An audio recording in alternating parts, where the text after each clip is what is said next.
সবাইকে শুভেচ্ছা জানিয়ে মাছরাঙ্গা দেশের সংবাদে স্বাগত জানাচ্ছি নাবিলা ফেরদৌস। শুরুতে গার্ডিয়ান লাইফ ইন্স্যুরেন্স সংবাদ শিরোনাম।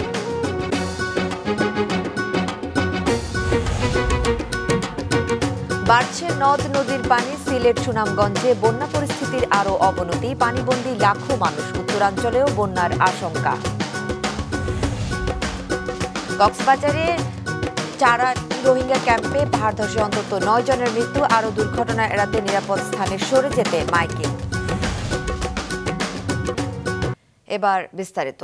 পাহাড়ি ঢল ও বৃষ্টি অব্যাহত থাকায় বন্যা পরিস্থিতির আরও অবনতি হয়েছে সিলেট ও সুনামগঞ্জে। উত্তরাঞ্চলেও বন্যা পরিস্থিতির আশঙ্কা দেখা দিয়েছে। 10টি নদীর পানি বইছে বিপদসীমার উপর দিয়ে। Desk report.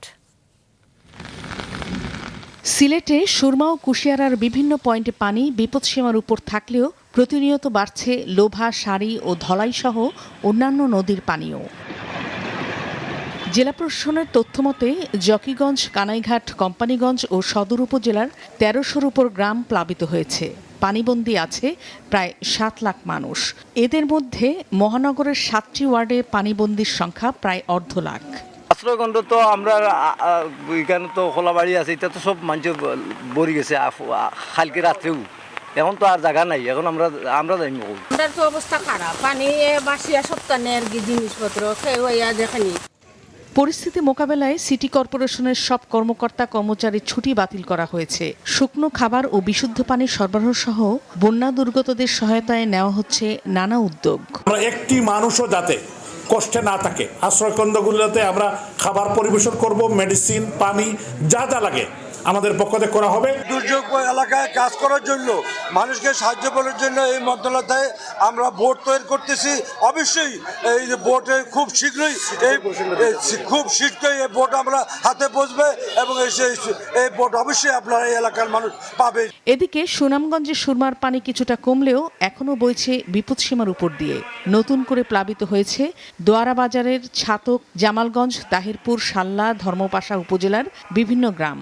পানিবন্দী হয়েছে কয়েক লাখ মানুষ।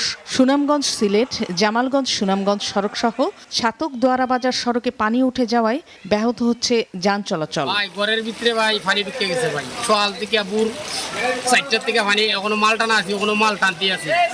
বেড়েই চলছে রংপুরের তিস্তার পানি। বন্যার আশঙ্কায় ডালিয়া পয়েন্টের সব জলকপাট খুলে দিয়েছে পানি উন্নয়ন বোর্ড। নেত্রকোনায় উদ্ভাখালী নদীর পানি কলমাকান্দা পয়েন্টে বইছে বিপদসীমার উপর দিয়ে। পানি বাড়ছে সোমেশ্বরী, মগরা ও ধনী নদীর। বিপদসীমার উপর দিয়ে বইছে গাইবান্ধার সুন্দরগঞ্জের তিস্তার পানিও। এতে প্লাবিত হয়েছে ওই উপজেলার কাপাসিয়া, হরিপুর, বেলকা, লালচামার ও ছেড়িমারা সহ অন্তত 12টি চর। পানি বাড়ছে ঘাঘট, করতোয়া, ব্রহ্মপুত্র ও যমুনারও। নাদিয়া আফরিন, মাছরাঙা নিউজ ডেস্ক। দর্শক, কিছুক্ষণ আগে সিলেট, সুনামগঞ্জ ও রংপুর থেকে বন্যা পরিস্থিতির খবর জানিয়েছেন আমাদের সহকর্মীরা।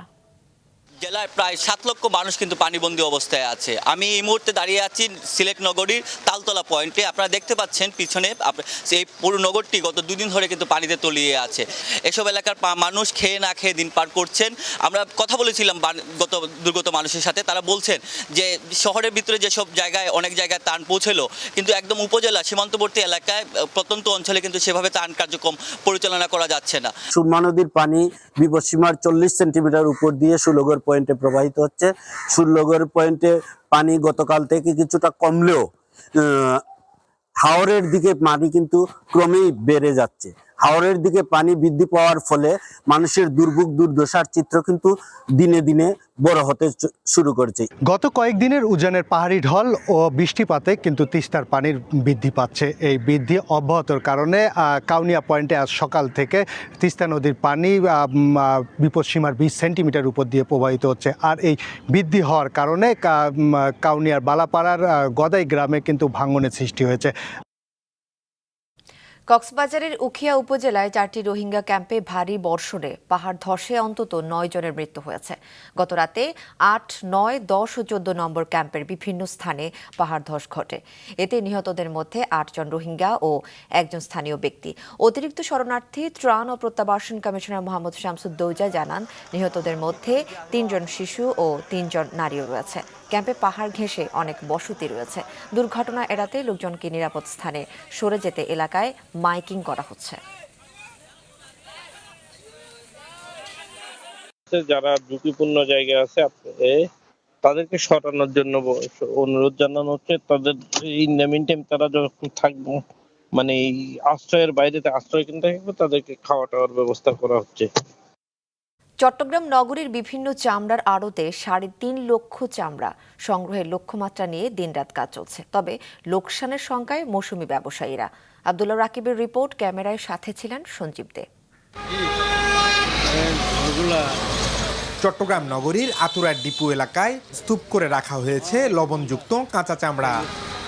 ঈদের দিন থেকে নগরী ও পাশের বিভিন্ন উপজেলা থেকে এসব চামড়া সংগ্রহ করেন মৌসুমী ব্যবসায়ীরা।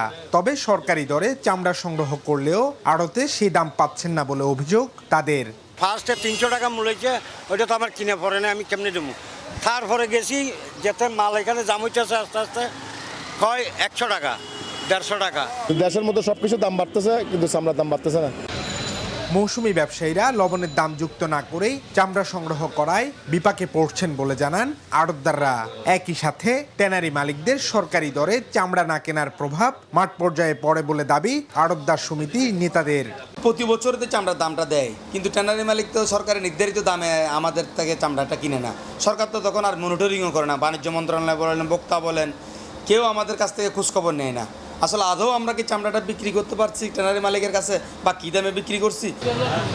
এদিকে আড়তদার বা লবণ ব্যবসায়ীদের কারণে কোনো চামড়া যেন নষ্ট না হয় সেজন্য মাঠে নেমেছে বাণিজ্য মন্ত্রণালয়ের মনিটরিং টিম। এবং আমরা মূলত সমন্বয় করছি, যাতে করে তাদের কোনো সমস্যা হলে তারা আমাদেরকে জানালে আমরা স্থানীয় প্রশাসন আছে, সিটি কর্পোরেশন আছে, পুলিশ আছে, পাশাপাশি মন্ত্রণালয়কে আমরা অবহিত করে সমস্যাগুলো সমাধানের চেষ্টা করছি। চট্টগ্রামে এবার কোরবানির পশুর প্রায় ৩.৫ লাখ চামড়া সংগ্রহ করেছেন আড়তদাররা। আব্দুল্লাহ রাকিব, মাছরাঙা সংবাদ, চট্টগ্রাম। ঈদ ঘিরে আবারও মুখরিত হয়ে উঠেছে কক্সবাজার ও কুয়াকাটা সমুদ্র সৈকত। Desk report.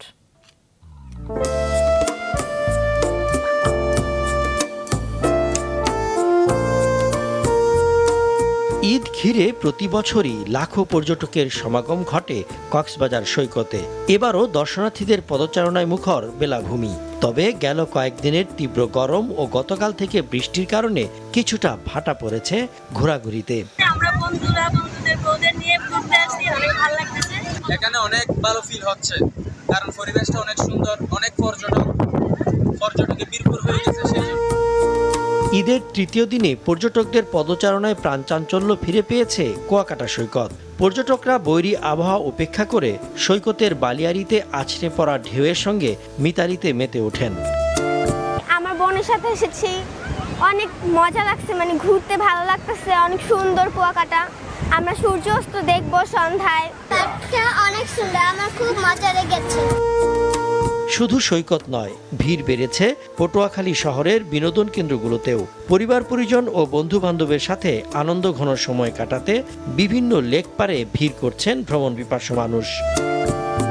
সজীব সাদিক, মাছরাঙা নিউজ ডেস্ক। মাছরাঙা দেশের সংবাদ শেষ করার আগে গার্ডিয়ান লাইফ ইন্স্যুরেন্স সংবাদ শিরোনামগুলো আরও একবার।